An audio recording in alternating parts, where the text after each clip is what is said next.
வணக்கம். தேசம் சிறப்பு செய்திகளுக்காக நான் உங்கள் ரேவதி குணாலன். ஜலன் லஹாட் சாலை முழுமையாக மறுசீரமைப்பு 2.7 மில்லியன் ரிங்கிட் நிதி ஒதுக்கீடு.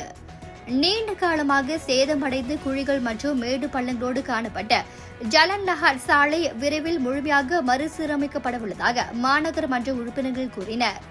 ஏப்போ ஊராட்சி மன்ற உறுப்பினர்களான சிவம் காளிமுத்து மற்றும் லாரன்ஸ் பழனிசாமி ஆகியோர் புதன்கிழமை நடைபெற்ற செய்தியாளர் சந்திப்பில் இதனை அறிவித்தனர். ஜலன் லஹாட் சாலை பல ஆண்டுகளாக மோசமான நிலையில் இருந்து வந்ததோடு அப்பகுதியில் முன்னர் மேற்கொள்ளப்பட்ட மேம்பாட்டு திட்டங்களின் பின்னர் சாலை முறையாக சீரமைக்கப்படாததால் பொதுமக்களிடமிருந்து தொடர்ச்சியான புகார்கள் கிடைத்தன. இந்த பிரச்சினை தொடர்பாக சுமார் 2 ஆண்டுகளாக தொடர்ந்து நடவடிக்கை எடுத்து வந்த நிலையில் ஏப்போ மாநகராட்சி மாநில அரசு மற்றும் மந்திரி பசார் அலுவலகத்தோடு கலந்துரையாடல்கள் நடத்தப்பட்டு சாலை புனரமைப்பிற்காக 2.7 மில்லியன் ரிங்கிட் நிதி ஒதுக்கீடு பெறப்பட்டதாக அவர்கள் தெரிவித்தனர். வணக்கம், என் பேர் சிவம் காளிமுத்து. என் கூட இருக்கிற என் சகோதரர் லாரன்ஸ் பழனிசாமி. நாங்கள் 2 பேரும் முத்தோங் அலி மஜ்லிஸ் லோக்கல் கவுன்சிலர் எம்பிஐலேருந்து வரோம். இன்றைக்கி என்னத்துக்கு இங்கே வந்திருக்கோன்னா, இந்த பத்திரிகை சந்திக்கிறதுக்கு இந்த ஜலான் ரஹாட் விஷயத்தை பற்றி பேசுகிறதுக்கு.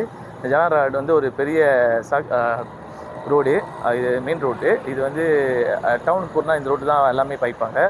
ஓகே, இந்த ரோடுக்கு என்னென்னா ஒரு ப்ராப்ளமு, ஒரு 2-3 வருஷமாக நம்மளுக்கு ஒரு நிறையா புகார் வந்திருக்கு. அதாவது நம்ம ஜாசிகா ஆஃபீஸுக்கு நிறையா புகார் வந்திருக்கு. என்னன்னா, இந்த மாதிரி இந்த ரோடு சாலை சரியில்லை, ரொம்ப குழியாக இருக்குது, மேடும் பள்ளமாக இருக்குது. அங்கே ஒரு ப்ராஜெக்ட் செய்கிறாங்க. அந்த ப்ராஜெக்ட் ஒழுங்காக ரோடெலாம் ஒழுங்காக செஞ்ச ரோடை ஒழுங்காக மூடலை, திருப்பி அந்தமாரிலாம் சொல்லி ஒரு புகார் வந்திருக்கு.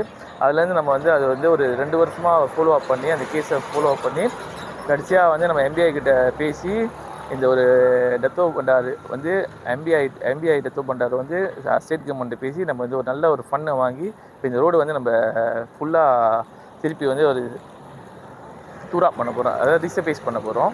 இந்த திட்டத்தின் கீழ் ஜலான் கிளேடாங் உத்தாரா பகுதி தொடக்கம் பாலிம் சந்திப்பு வரையிலான சுமார் 4 கிலோமீட்டர் தூர சாலை முழுமையாக மறுசீரமைக்கப்படும். டெண்டர் நடைமுறைகள் ஜூலை மாத நடுப்பகுதியில் தொடங்கப்பட உள்ளதோடு பணிகள் ஜூலை இறுதியில் அல்லது ஆகஸ்ட் தொடக்கத்தில் ஆரம்பமாகும் என எதிர்பார்க்கப்படுகிறது. இந்த நடவடிக்கைக்கு புந்துங் சட்டமன்ற உறுப்பினர் துளசி மனோகரின் பங்கு உள்ளது என அவர் தெரிவித்தார். செய்தியாளர் சந்திப்பில் மகிழம்பூ சட்டமன்ற உறுப்பினர் ஸ்டீவன் சௌ கலந்து கொண்டார் என்பது குறிப்பிடத்தக்கது. அதாவது இந்த ரோடு ஜலான் கிளேடாங் உத்தாரான்னு சொல்லுவாங்க. பாலியம்லேருந்து இந்த லிட்டில் இண்டியா ஜலான் லீ புன் சிங் சொல்லுவாங்க. அது வரைக்கும் நம்ம தூரா பண்ண போகிறோம்.